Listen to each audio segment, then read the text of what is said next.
आप सभी को मेरा प्रणाम।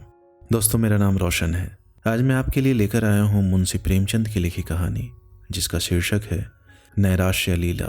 तो आइए शुरू करते हैं कहानी का पाठ। पंडित हृदयनाथ अयोध्या के एक सम्मानित पुरुष थे। धनवान तो नहीं, लेकिन खाने पीने से खुश थे। कई मकान थे, उन्हीं के किराए पर गुजर होता था। इधर किराए बढ़ गए थे, जिससे उन्होंने अपनी सवारी भी रख ली थी। बहुत विचारशील आदमी थे। अच्छी शिक्षा पाई थी, संसार का काफी तजुर्बा था, पर क्रियात्मक शक्ति से वंचित थे। सब कुछ न जानते थे। समाज उनकी आंखों में एक भयंकर भूत था, जिससे सदैव डरते रहना चाहिए। उसे जरा भी रुष्ट किया तो फिर जान की खैर नहीं। उनकी स्त्री जागेश्वरी उनका प्रतिबिंब थी। पति के विचार उसके विचार और पति की इच्छा उसकी इच्छा थी। दोनों प्राणियों में कभी मतभेद न होता था। जागेश्वरी शिव उपासक थी, हृदयनाथ वैष्णव थे। पर दान और व्रत में दोनों को समान श्रद्धा थी। दोनों धर्मनिष्ठ थे, उससे कहीं अधिक जितना सामान्यतः शिक्षित लोग हुआ करते हैं। इसका कदाचित यह कारण था कि एक कन्या के सिवा उनके और कोई संतान न थी। उसका विवाह 13वें वर्ष में हो गया था और माता पिता को अब यही लालसा थी कि भगवान इसे पुत्रवती करे तो हम लोग नवासे के नाम अपना सब कुछ लिख लिखा कर निश्चिंत हो जाएं। किंतु विधाता को कुछ और ही मंजूर था। कैलाश कुमारी का अभी गौना भी न हुआ था। वह अभी तक यह भी न जानने पाई थी कि विवाह का आशय क्या है, कि उसका सुहाग उठ गया। वैधव्य ने उसके जीवन की अभिलाषाओं का दीपक बुझा दिया। माता और पिता विलाप कर रहे थे, घर में कोहराम मचा हुआ था, पर कैलाश कुमारी भौचक्की हो होकर सबके मुंह की ओर ताकती थी। उसकी समझ ही में न आता था कि यह लोग रोते क्यों हैं। माँ बाप की इकलौती बेटी थी। माँ बाप के अतिरिक्त वह किसी तीसरे व्यक्ति को अपने लिए आवश्यक न समझती थी। उसकी सुख कल्पनाओं में अभी पति का प्रवेश न हुआ था। वह समझती थी स्त्रियां पति के मरने पर इसीलिए रोती हैं कि वह उनका और उनके बच्चों का पालन करता है। मेरे घर में किस बात की कमी है? मुझे इसकी क्या चिंता है कि खाएंगे क्या, पहनेंगे क्या? मुझे जिस चीज़ की ज़रूरत होगी बाबूजी तुरंत ला देंगे। अम्मा से जो चीज़ मांगूंगी वह दे देंगी। फिर रोऊं क्यों? वह अपनी माँ को रोते देखती तो रोती, पति के शोक से नहीं, माँ के प्रेम से। कभी सोचती शायद यह लोग इसलिए रोते हैं कि कहीं मैं कोई चीज़ न मांग बैठूं जिसे वह दे न सके। तो मैं ऐसी चीज़ मांगूंगी ही क्यों? मैं अब भी तो उनसे कुछ नहीं मांगती। वह आप ही मेरे लिए एक न एक चीज़ नित्य लाते रहते हैं। क्या मैं अब कुछ और हो जाऊंगी? इधर माता का यह हाल था कि बेटी की सूरत देखते ही आंखों से आंसू की झड़ी लग जाती थी। बाप की दशा और भी करुणाजनक थी। घर में आना जाना छोड़ दिया, सिर पर हाथ धरे कमरे में अकेले उदास बैठे रहते। उसे विशेष दुख इस बात का था कि सहेलियां भी अब उसके साथ खेलने न आती। उसने उनके घर जाने की माता से आज्ञा मांगी तो वह फूट फूट कर रोने लगी। माता पिता की यह दशा देखी तो उसने उनके सामने जाना छोड़ दिया। बैठी किस्से कहानियां पढ़ा करती। उसकी एकांत प्रियता का माँ बाप ने कुछ और ही अर्थ समझा। लड़की शोक के मारे घुली जाती है, इस वज्राघात ने उनके हृदय को टुकड़े टुकड़े कर डाला था। एक दिन हृदयनाथ ने जागेश्वरी से कहा, जी चाहता है घर छोड़कर कहीं भाग जाऊं, इसका कष्ट अब नहीं देखा जाता। जागेश्वरी, मेरी तो भगवान से यही प्रार्थना है कि मुझे संसार से उठा ले। कहाँ तक छाती पर पत्थर की सील रखूं? हृदयनाथ, किसी भांति इसका मन बहलाना चाहिए, जिसमें शोकमय विचार आने ही न पाए। हम लोगों को दुखी और रोते देखकर उसका दुख और भी दारुण हो जाता है।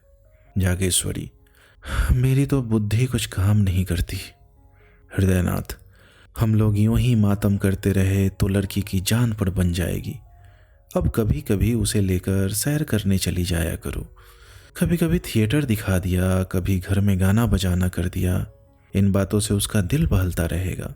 जागेश्वरी, मैं तो उसे देखते ही रो पड़ती हूँ, लेकिन अब जब्त करूंगी। तुम्हारा विचार बहुत अच्छा है। बिना दिल बहलाव के उसका शोक दूर न होगा। हृदयनाथ, मैं भी अब उससे दिल बहलाने वाली बातें किया करूंगा। कल एक सैर भी लाऊंगा, अच्छे अच्छे दृश्य जमा करूंगा। ग्रामोफोन तो आज ही मंगवाए देता हूँ। बस उसे हर वक्त किसी न किसी काम में लगाए रहना चाहिए।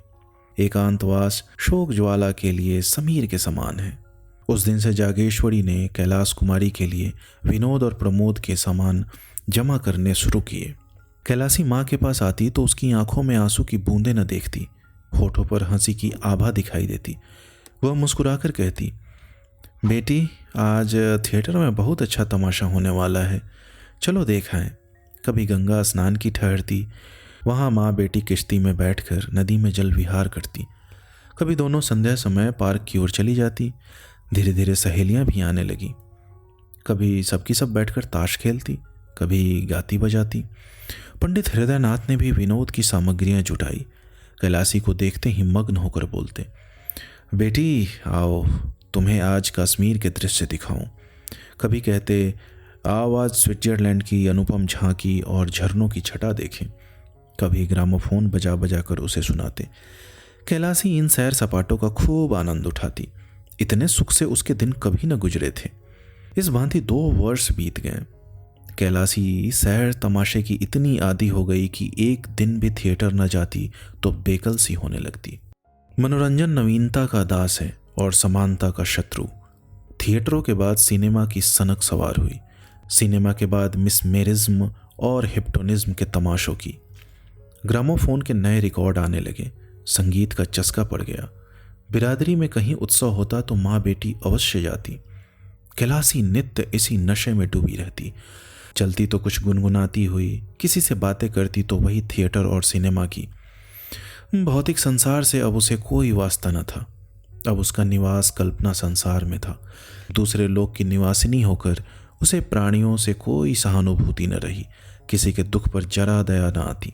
स्वभाव में उच्छृंखलता का विकास हुआ। अपनी सुरुचि पर गर्व करने लगी। सहेलियों से डींगे मारती, यहाँ के लोग मूर्ख हैं, यह सिनेमा की कदर क्या करेंगे, इसकी कदर तो पश्चिम के लोग करते हैं। वहाँ मनोरंजन की सामग्रियाँ उतनी ही आवश्यक है जितनी हवा, जभी तो वे उतने प्रसन्नचित्त रहते हैं, मानो किसी बात की चिंता ही नहीं। यहाँ किसी को इसका रस ही नहीं। जिन्हें भगवान ने सामर्थ्य भी दिया है वह अभी सरे शाम से मुंह ढांक कर पड़े रहते हैं। सहेलियाँ कैलासी की यह गर्वपूर्ण बातें सुनती और उसकी और भी प्रशंसा करती। वह उनका अपमान करने के आवेग में आप ही हास्यास्पद बनी जाती थी। पड़ोसियों में इन सैर सपाटों की चर्चा होने लगी। लोक सम्मति किसी की रियायत नहीं करती। किसी ने सिर पर टोपी टेढ़ी रखी और पड़ोसियों की आंखों में खूबा। कोई जरा अकड़कर चला और पड़ोसियों ने आवाजें कसी। विधवा के लिए पूजा पाठ है, तीर्थ व्रत है, मोटा खाना है, मोटा पहनना है, उसे विनोद और विलास, राग और रंग की क्या जरूरत। विधाता ने उसके सुख के द्वार बंद कर दिए हैं। लड़की प्यारी सही, लेकिन शर्म और हया भी तो कोई चीज है। जब माँ बाप ही उसे सिर चढ़ाए हुए हैं तो उसका क्या दोष। मगर एक दिन आंखें खोलेंगी अवश्य।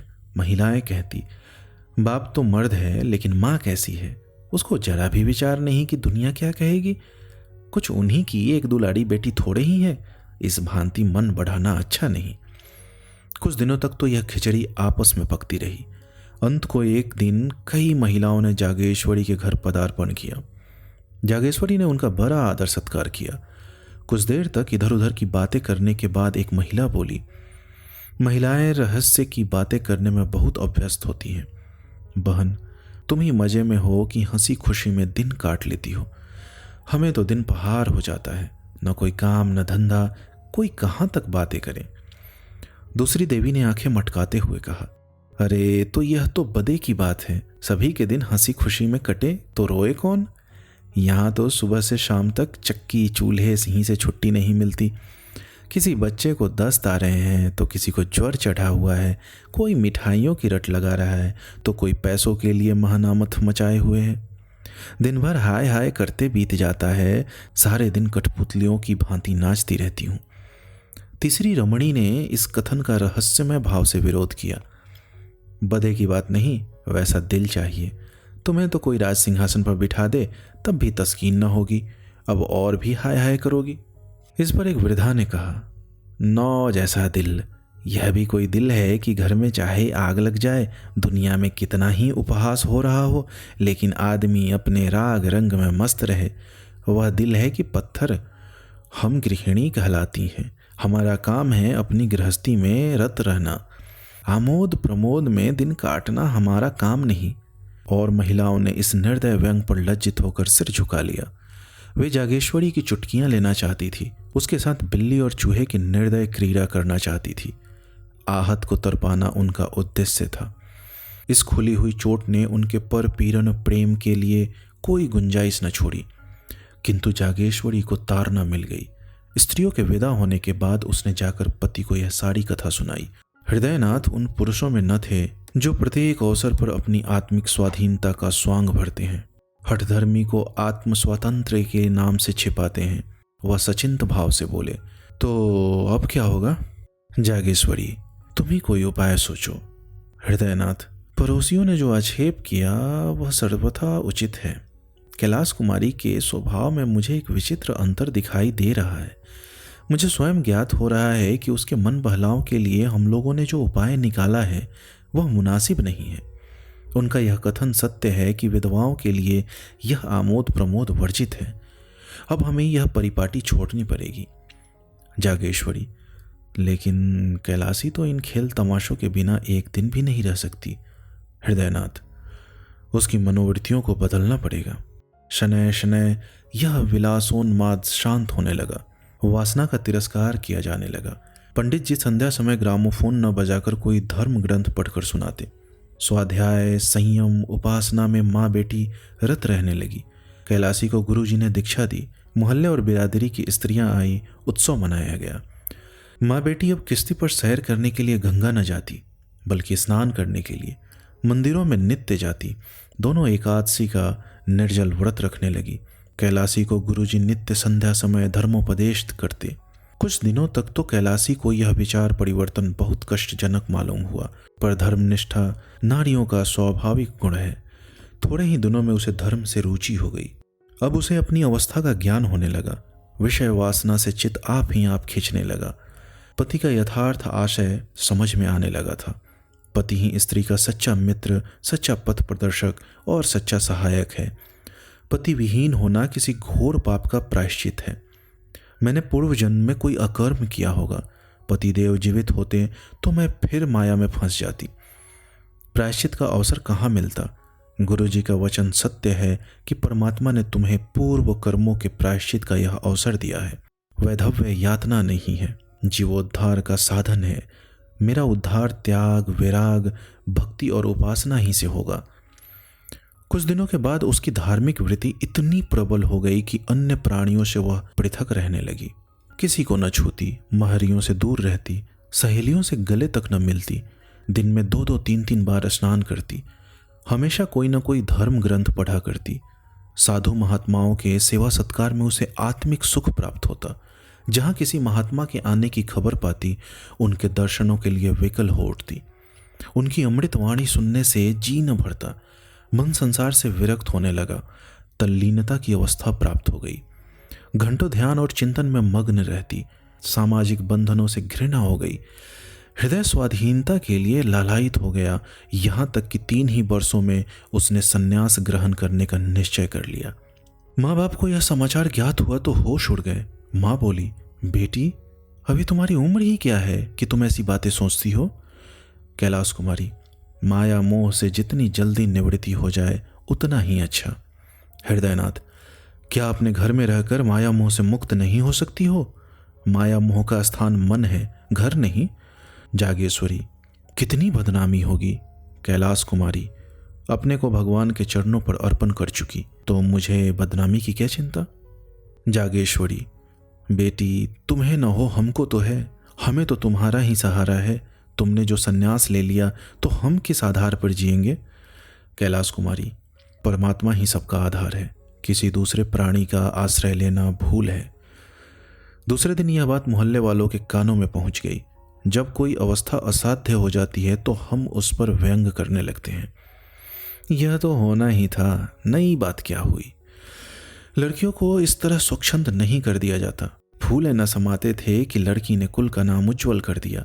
पुराण पढ़ती है, उपनिषद और वेदांत का पाठ करती है, धार्मिक समस्याओं पर ऐसी ऐसी दलीलें करती हैं कि बड़े बड़े विद्वानों की जबान बंद हो जाती है। तो अब क्यों पछताते हो? भद्र पुरुषों में कई दिनों तक यही आलोचना होती रही। लेकिन जैसे अपने बच्चे के दौड़ते दौड़ते धम से गिर पड़ने पर हम पहले क्रोध के आवेश में उसे झिड़कियां सुनाते हैं, उसके बाद गोद में बिठाकर आंसू पोंछने और फुसलाने लगते हैं, उसी तरह इन भद्र पुरुषों ने व्यंग्य के बाद इस गुत्थी के सुलझाने का उपाय सोचना शुरू किया। कई सज्जन हृदयनाथ के पास आए और सिर झुकाकर बैठ गए। विषय का आरंभ कैसे हो? कई मिनट के बाद एक सज्जन ने कहा, सुना है डॉक्टर गौर का प्रस्ताव आज बहुमत से स्वीकृत हो गया। दूसरे महाशय बोले, यह लोग हिंदू धर्म का सर्वनाश करके छोड़ेंगे। तीसरे महानुभाव ने फरमाया, सर्वनाश तो हो ही रहा है, अब और क्या करेगा, जब हमारे साधु महात्मा जो हिंदू जाति के स्तंभ हैं इतने पतित हो गए हैं कि भोली भाली युवतियों को बहकाने में संकोच नहीं करते, तो सर्वनाश होने में रह ही क्या गया है। हृदयनाथ, यह विपत्ति तो मेरे सिर ही पड़ी हुई है, आप लोगों को तो मालूम होगा। पहले महाशय, आप ही के सिर क्यों, हम सभी के सिर पड़ी हुई है। दूसरे महाशय, समस्त जाति के सिर कहिए। हृदयनाथ, उद्धार का कोई उपाय सोचिए। पहले महाशय, आपने समझाया नहीं। हृदयनाथ, समझा के हार गया, कुछ सुनती ही नहीं। तीसरे महाशय, पहले ही भूल हुई, उसे इस रास्ते पर डालना ही न चाहिए था। पहले महाशय, उस पर पछताने से क्या होगा, सिर पर जो परी है उसका उपाय सोचना चाहिए। आपने समाचार पत्रों में देखा होगा, कुछ लोगों की सलाह है कि विधवाओं से अध्यापकों का काम लेना चाहिए। यद्यपि मैं इसे भी बहुत अच्छा नहीं समझता, पर सन्यासिनी बनने से तो कहीं अच्छा है। लड़की अपनी आंखों के सामने तो रहेगी। अभिप्राय केवल यही है कि कोई ऐसा काम होना चाहिए जिसमें लड़की का मन लगे। किसी अवलंब के बिना मनुष्य को भटक जाने की शंका सदैव बनी रहती है। जिस घर में कोई नहीं रहता उसमें चमगादड़ बसेरा लेते हैं। दूसरे महाशय, सलाह तो अच्छी है, मोहल्ले की 10-5 कन्याएं पढ़ने के लिए बुला ली जाए, उन्हें किताबें, गुड़िया आदि इनाम मिलता रहे तो बड़े शौक से आएंगी, लड़की का मन तो लग जाएगा। हृदयनाथ, देखना चाहिए, भरसक समझाऊंगा। ज्यों ही यह लोग विदा हुए, हृदयनाथ ने कैलाश कुमारी के सामने यह तजवीज पेश की। कैलाशी को संन्यास्त के उच्च पद के सामने अध्यापिका बनना अपमानजनक जान पड़ता था। कहाँ वह महात्माओं का सत्संग, वह पर्वतों की गुफा, वह सुरम्य प्राकृतिक दृश्य, वह हेम राशि की ज्ञानमय ज्योति, वह मानसरोवर और कैलाश की शुभ्र छटा, वह आत्मदर्शन की विशाल कल्पनाएं, और कहाँ बालिकाओं को चिड़ियों की भांति पढ़ाना। लेकिन हृदयनाथ कई दिनों तक लगातार सेवा धर्म का महात्म्य उसके हृदय पर अंकित करते रहे। सेवा ही वास्तविक संन्यास है। सन्यासी केवल अपनी मुक्ति का इच्छुक होता है। सेवा व्रतधारी अपने को परमार्थ की वेदी पर बलि दे देता है। इसका गौरव कहीं अधिक है। देखो, ऋषियों में दधीची का जो यश है, हरिश्चंद्र की जो कीर्ति है, उसकी तुलना और कहीं की जा सकती है। सन्यास स्वार्थ है, सेवा त्याग है आदि। उन्होंने इस कथन की उपनिषदों और वेद मंत्रों से पुष्टि की, यहाँ तक कि धीरे धीरे कैलाशी के विचारों में परिवर्तन होने लगा। पंडित जी ने मोहल्ले वालों की लड़कियों को एकत्र किया। पाठशाला का जन्म हो गया। नाना प्रकार के चित्र और खिलौने मंगाए। पंडित जी स्वयं कैलाश कुमारी के साथ लड़कियों को पढ़ाते। कन्याएं शौक से आती। उन्हें यहाँ की पढ़ाई खेल मालूम होती। थोड़े ही दिनों में पाठशाला की धूम हो गई। अन्य मोहल्लों की कन्याएं भी आने लगी। कैलाश कुमारी की सेवा प्रवृत्ति दिनों दिन तीव्र होने लगी।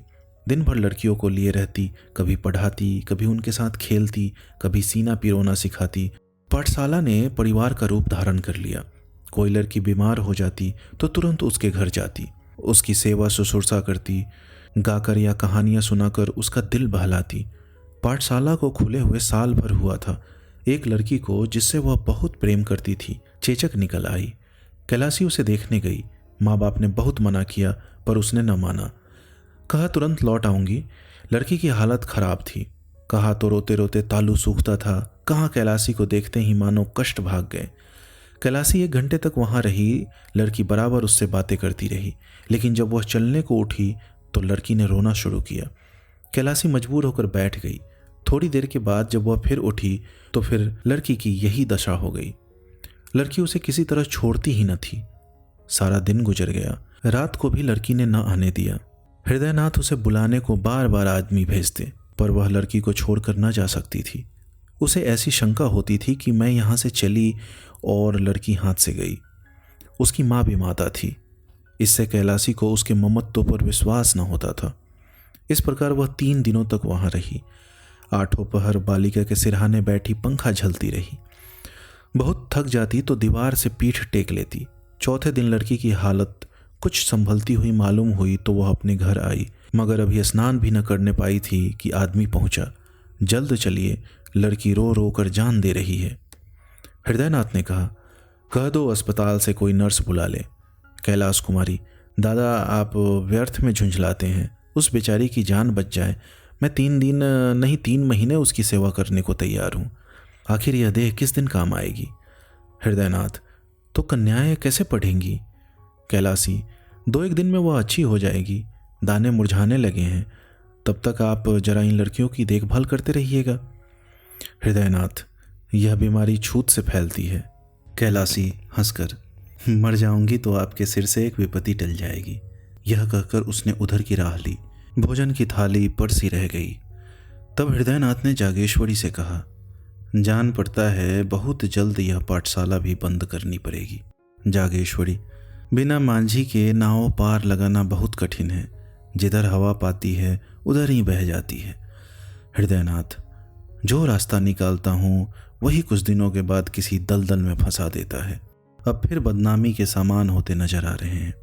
लोग कहेंगे लड़की दूसरों के घर जाती है और कई कई दिन पड़ी रहती है। क्या करूं, कह दूं लड़कियों को न पढ़ाया करूं। जागेश्वरी, इसके सिवा और हो ही क्या सकता है। कैलाश कुमारी 2 दिन के बाद लौटी तो हृदयनाथ ने पाठशाला बंद कर देने की समस्या उसके सामने रखी। कैलासी ने तीव्र स्वर में कहा, अगर आपको बदनामी का इतना भय है तो मुझे विष दे दीजिए। इसके सिवा बदनामी से बचने का और कोई उपाय नहीं है। हृदयनाथ, बेटी संसार में रहकर तो संसार किसी ही करनी पड़ेगी। कैलासी, तो कुछ मालूम भी तो हो कि संसार मुझसे क्या चाहता है। मुझ में जीव है, चेतना है, जड़ क्यों कर बन जाऊं। मुझसे यह नहीं हो सकता कि अपने को अभागिनी दुखिया समझूं और एक टुकड़ा रोटी खाकर पड़ी रहूं। ऐसा क्यों करूं। संसार मुझे जो चाहे समझे, मैं अपने को अभागिनी नहीं समझती। मैं अपने आत्मसम्मान की रक्षा आप कर सकती हूँ। मैं इसे अपना घोर अपमान समझती हूँ कि पग पग पर मुझ पर शंका की जाए। नित्य कोई चरवाहों की भांति मेरे पीछे लाठी लिए घूमता रहे कि किस खेत में न जा पड़ूं। यह दशा मेरे लिए असह्य है। यह कहकर कैलाश कुमारी वहां से चली गई कि कहीं मुंह से अनर्गल शब्द न निकल पड़े। इधर कुछ दिनों से उसे अपनी बेकसी का यथार्थ ज्ञान होने लगा था। स्त्री पुरुष की कितनी अधीन है। मानो स्त्री को विधाता ने इसीलिए बनाया है कि वह पुरुषों के अधीन रहे। यह सोचकर वह समाज के अत्याचार पर दांत पीसने लगती थी। पाठशाला तो दूसरे ही दिन बंद हो गई, किंतु उसी दिन से कैलाश कुमारी को पुरुषों से जलन होने लगी। जिस सुख भोग से प्रारब्ध हमें वंचित कर देता है उससे हमें द्वेष हो जाता है।